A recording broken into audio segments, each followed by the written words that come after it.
Lo ponemos en marcha tratando de hablar de otra cosa, quizás. Porque si hablamos de Macri, todo es muy difícil, Gustavo. Tendría que haber dado el mensaje final los mercados, el Fondo Monetario, los que gobernaron realmente, los que dieron las órdenes al poder político. Ayer, una vez más, la mentira haciéndose cargo por primera vez en cadena nacional de un balance de un país que no existe, un país ficticio. Uno se pregunta si este hombre habla en serio, si tiene por idiotas al resto de la gente. Algunos dirán, no, él, no quiero caer en eso. Sí.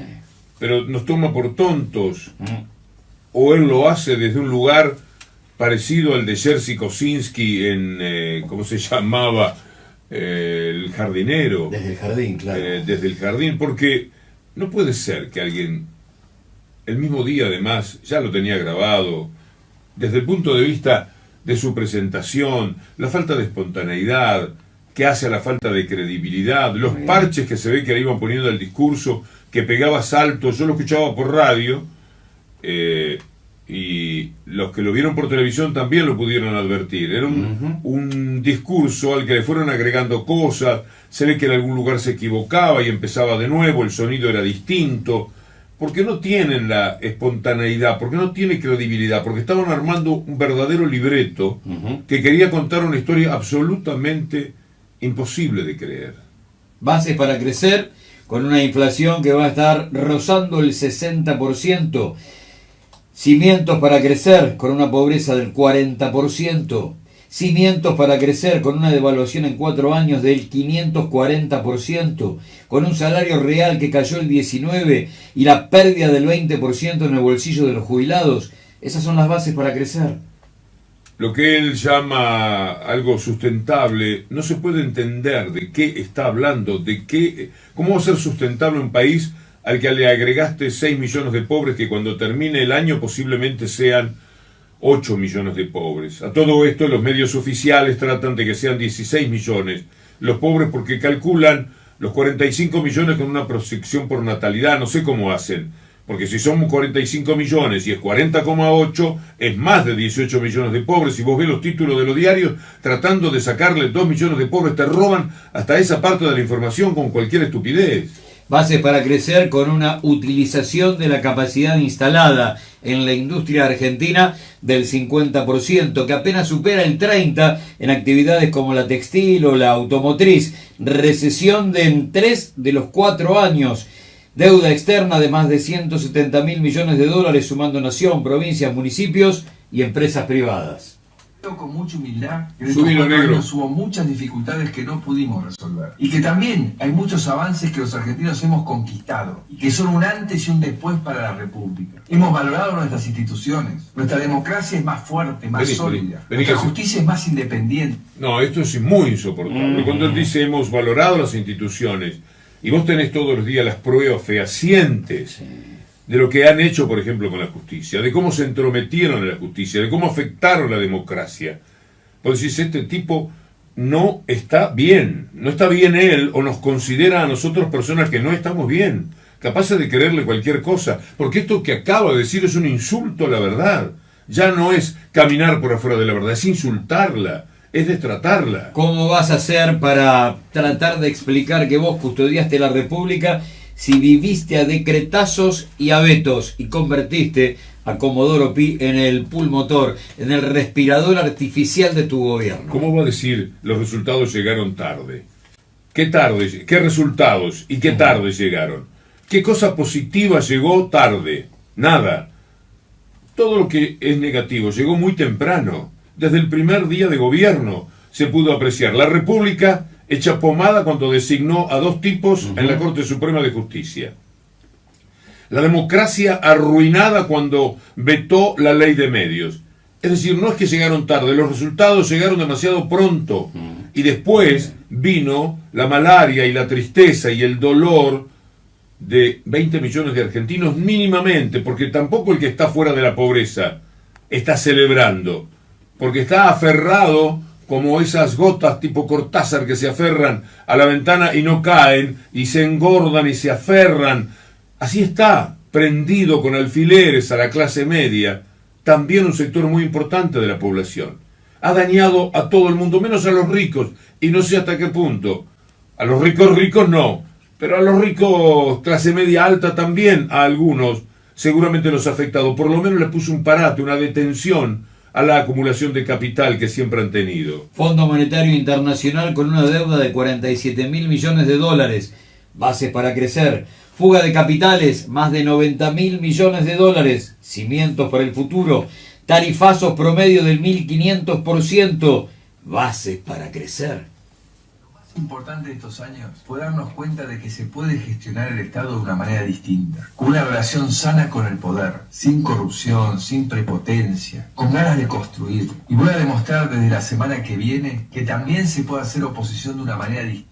Es una vergüenza todo este hombre.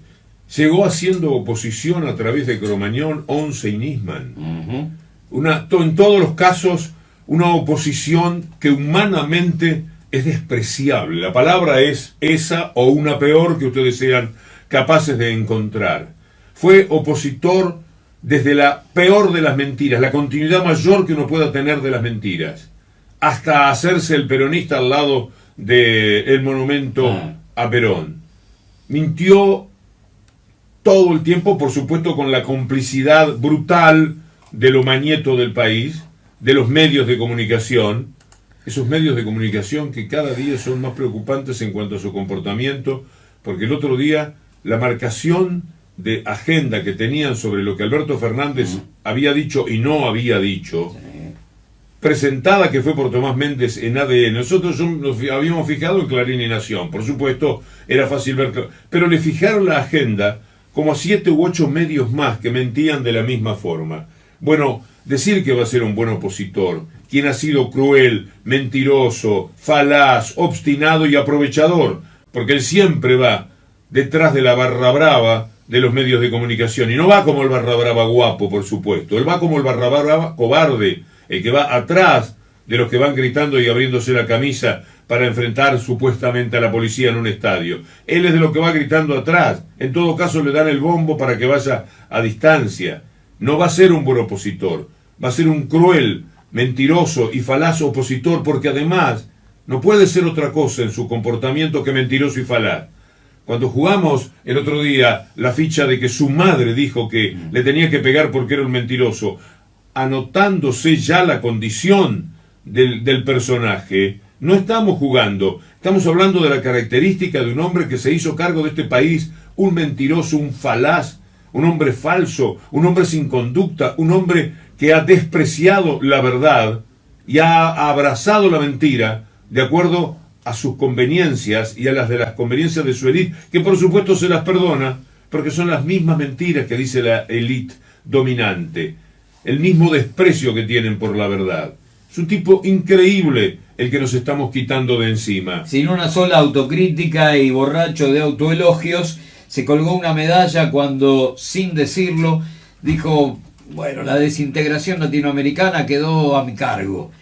Bancó y legitimó a la dictadura de Temer en Brasil y a la de Áñez en Bolivia, y se convirtió en mucamo de Estados Unidos en el caso Venezuela. Fue uno de los hombres más importantes en esto de desarmar todo lo que se había construido en la primera década del siglo XXI. La integración latinoamericana voló por los aires. Pusimos en marcha un plan ambicioso en todo el país para actualizar rutas, trenes, aeropuertos obsoletos. Después de 4 años, dejamos 700 kilómetros de autopistas terminados, y otros 1.600 kilómetros en marcha, y más de 16.000 kilómetros de rutas nacionales pavimentadas y mejoradas. Y todo esto lo hicimos con transparencia. Transparencia. ¿Este tipo puede hablar de transparencia? ¿Es necesario mencionar a esta altura el tema de los peajes, de los parques eólicos, del correo, de los Panama Papers? ¿Es necesario hablar de esas cosas para decir que este hombre, una de las cosas de las que no podría hablar en un juicio más o menos sano, es de transparencia? Y es capaz de hacerlo, pero además mienten los números. Un poco menos, porque ahora habla de 700 kilómetros de ruta. ¿Se acuerdan que empezó hablando de 7.000? Y apareció mucha gente diciendo: no, son 400 los que hicieron. El resto eran parchecitos que habían puesto. Nada ha mejorado en la infraestructura de la República Argentina. Hasta los trenes que compró el propio Macri cuando era jefe de gobierno de la ciudad de Buenos Aires son cancerígenos, para decir de qué manera todo lo que pueda hablarse de infraestructura es un dato completamente falso. Terminaron con Atucha, bueno, vamos a ir recorriéndolo poco a poco el camino. Infraestructura es dejar la base para tener más energía. Terminaron con Atucha y lo terminaron de la peor manera, porque parece ser que además estaban en desacuerdo entre ellos. Le decían al embajador en China, métale para adelante, y acá Lopetegui decía, métale para atrás, no la vamos a hacer, y la gente muerta de hambre tirada en la ruta, ahí en Campana, esperando que se solucionara todo esto. Es una historia muy abrumadora la que nos ha tocado vivir con Macri.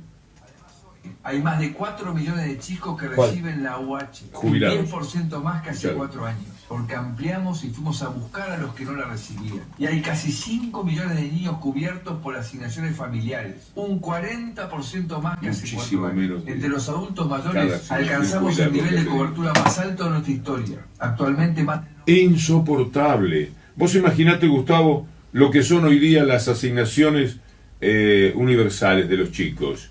Nada más pensando en la inflación, cómo se cayeron a pedazos, cómo no sirven prácticamente para nada. Justamente uno de los datos que completa el dolor de tanta pobreza es que la asignación universal por hijo no les está sirviendo prácticamente para nada. Y él te dice, aumentamos la cantidad de asignaciones universales y lo llevamos a tal cifra, cuando la realidad es que las asignaciones universales están prácticamente en desaparición en el bolsillo real de la gente. Y es uno de los temas para el nuevo gobierno, recuperar ese dato, porque fue con ese dato a partir del 2009 que la Argentina consiguió tener un panorama completamente distinto en la niñez. Le robaron a los jubilados con la pensión universal, con la reparación histórica, con la reforma previsional, y le metieron la mano en el bolsillo y le quitaron un 20% de sus ingresos.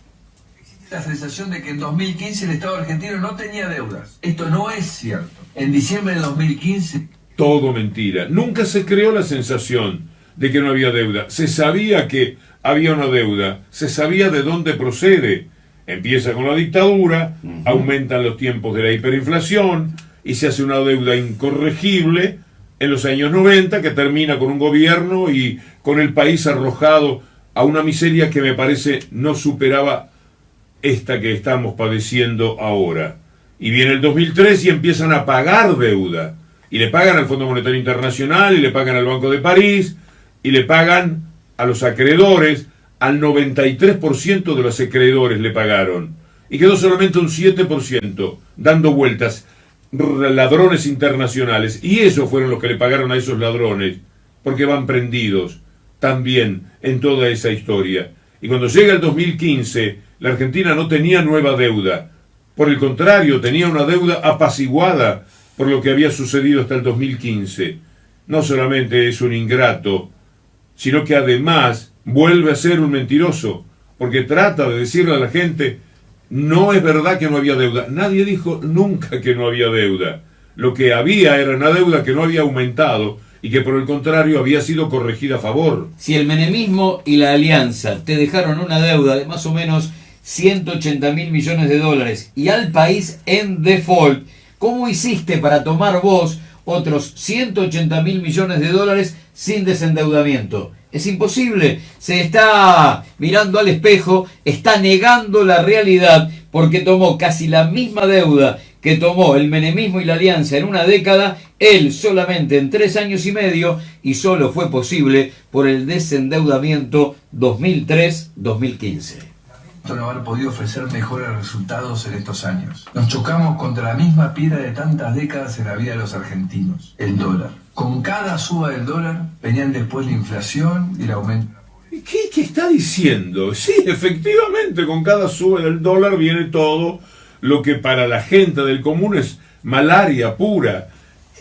¿Qué hace? Una especie de comentario obvio, tipo esos comentaristas de fútbol que vivieron la vida no explicando algo conceptualmente, sino diciendo, entró por la derecha y le pegó de zurda, cruzado el segundo palo, y es lo que vos acabas de ver.